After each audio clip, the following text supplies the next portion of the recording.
Good morning to all of you. बच्चे आज हमारा जो नेक्स्ट टॉपिक है जीन ट्रांसफ़र मेथड्स। ठीक है, जीन के ट्रांसफ़र करने के मेथड, जीन ट्रांसफ़र हम कब करते हैं वो सारी चीज़ें देखते हैं। ठीक है, अब देखो बच्चे, ट्रांसजेनिसिस हमारे पास एक ऐसा मैकेनिज़्म होता है जिसमें हम अपनी चॉइस के अकॉर्डिंगली जो डिज़ायर्ड जीन है, जिसको हम क्या करना चाहते हैं, जिसकी हम प्रोडक्शन करना चाहते हैं, हमारी मर्ज़ी के मुताबिक वो जीन हम आइसोलेट करेंगे।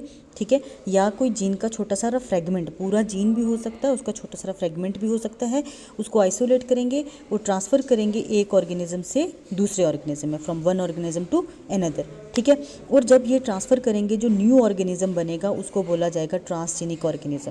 ट्रांसजेनिक ऑर्गेनिज्म का कैसे बना? जब हमने क्या किया, एक पर्टिकुलर अपनी डिज़ायर के अकॉर्डिंगली जीन लिया, उसको एक ऑर्गेनिज्म जिससे लिया उसके दूसरे ऑर्गेनिज्म में जाके ट्रांसफ़र कर दिया। ये प्रोसेस पूरा क्या है? ट्रांसजेनिसिस। और जो ये नया ऑर्गेनिज्म बनेगा इसको बोलेंगे ट्रांसजेनिक ऑर्गेनिज्म। ठीक है, अब हमारे पास डिफरेंट मेथड्स हैं, कोई एक मेथड तो है नहीं। मेथड्स ऑफ जीन ट्रांसफ़र के डिफरेंट मेथड्स हैं, जैसे कि somatic cell nuclear transplantation, DNA micro injection, retrovirus mediated gene transfer, embryonic stem cell mediated gene transfer. ठीक है, 4 डिफरेंट मेथड्स हैं। आज हम पहले वाला करेंगे सोमैटिक सेल न्यूक्लियर ट्रांसप्लांटेशन।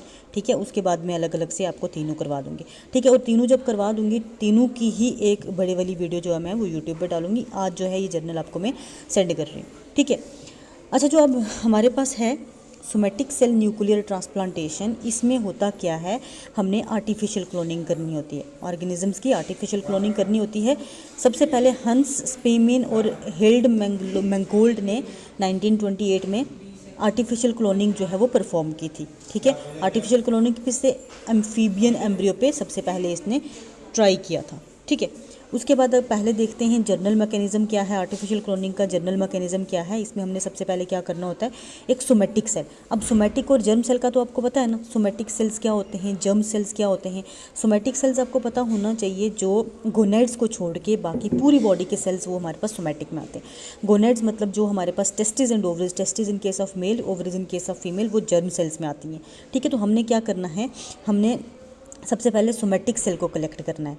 ठीक है, सोमैटिक सेल को कलेक्ट करना है कि किसके सोमैटिक सेल को, जिसको हमने क्लोन करना है, जिसकी हमने क्लोनिंग करनी है, उसके सोमैटिक सेल को लिया।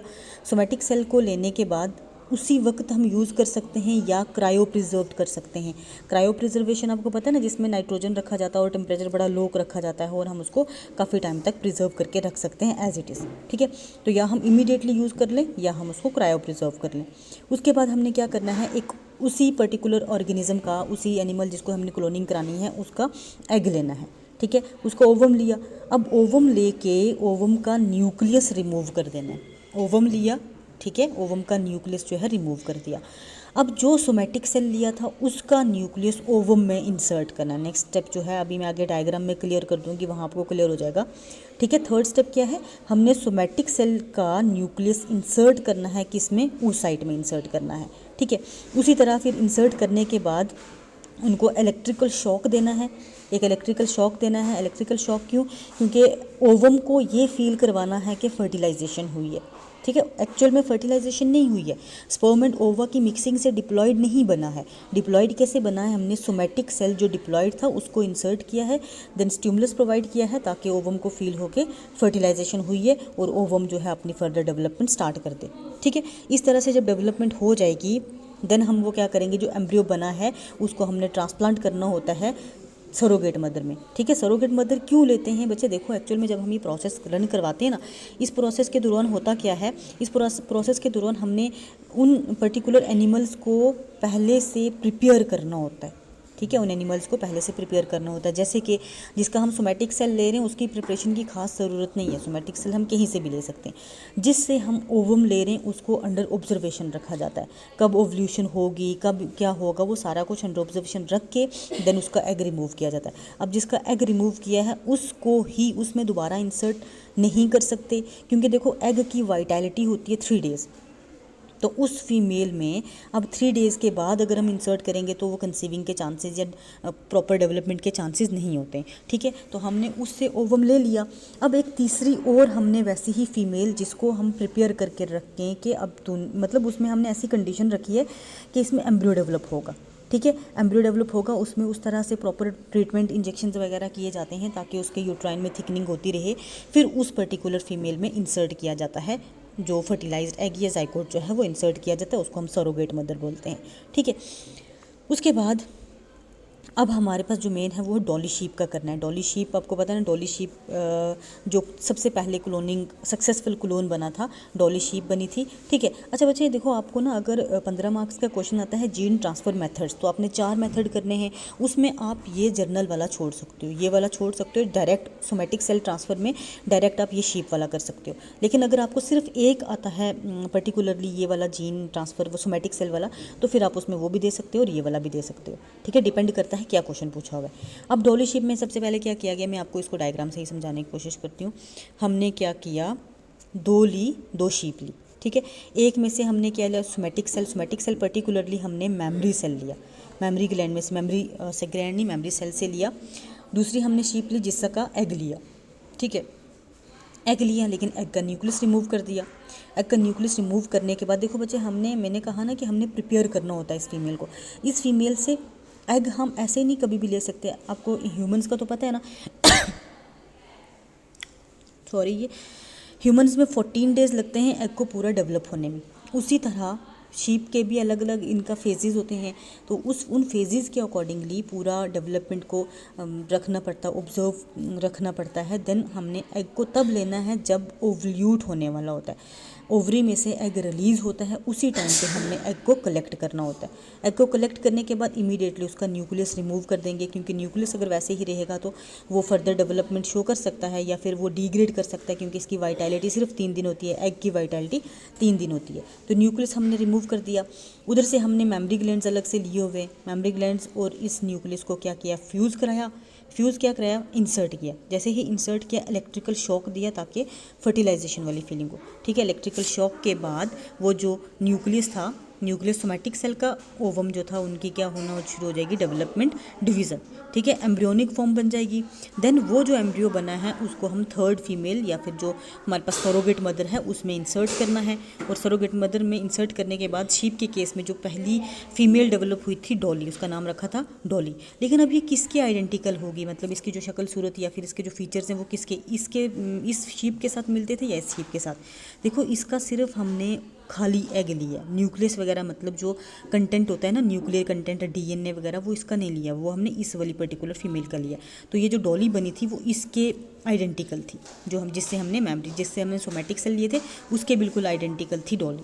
ठीक है, तो ये एक मेथड है। इसको दोबारा मैं जब पूरे 4 मेथड्स कराऊंगी दोबारा से आपको बता दूंगी। अगर कहीं पे भी कंफ्यूजन होगी तो आप मुझे पूछ लेना। लिखने का बच्चे देखो, ये थोड़ा सा एक लिख लेना, बाकी ये शॉर्ट ही तो है, इसमें कुछ ना आपको रिड्यूस करने की ज़रूरत है ना इसमें कुछ एक्स्ट्रा लिखने की ज़रूरत है। तो ये आप लिख लेना, कुछ 1-2 लाइन अगर छोड़नी हुई तो छोड़ भी देना। ठीक है, तो आज यहीं तक रखते हैं। Thank you so much. बच्चे हम जीन ट्रांसफ़र मेथड कर रहे हैं ना, जीन ट्रांसफ़र मेथड में एक मैंने आपको करवा दिया था क्लोनिंग वाला, आज सेकंड वाला करना है डीएनए माइक्रो इंजेक्शन।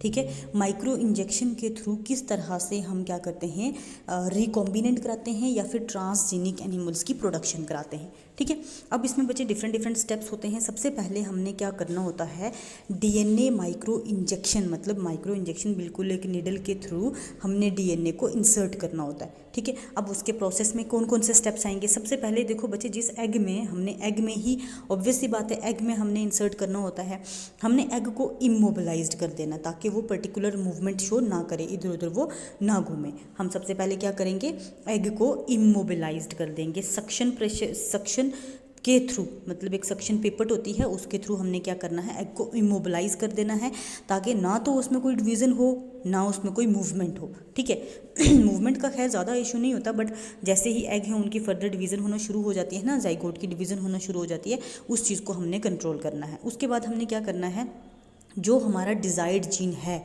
जो भी डिज़ायर्ड जीन है उसको हमने माइक्रो इंजेक्शन के थ्रू, बिल्कुल जो नीडल शेप्ड होता है उसके थ्रू हमने उस फर्टिलाइज्ड एग में वो पर्टिकुलर जो जीन है उसको इंसर्ट करना है।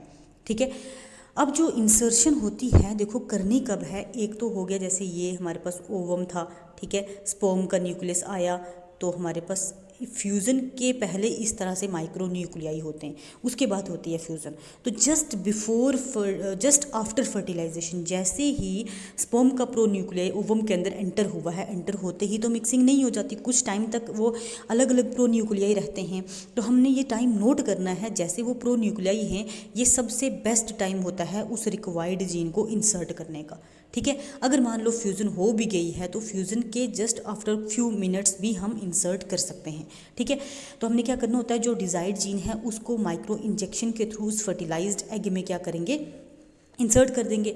ठीक है, अभी मैंने बता दिया कि जस्ट आफ्टर फर्टिलाइजेशन थोड़ा टाइम बाद ये सबसे बेस्ट टाइम होता है। ठीक है, उसके बाद जब वो फ्यूज़न हो जाएगी, एक पर्टिकुलर जाइगोट बन जाएगा, इनकी फ्यूज़न होगी, इनकी फ्यूज़न के साथ साथ वो जो हमारा डिज़ायर्ड जीन है वो भी फ्यूज़ कर जाएगा।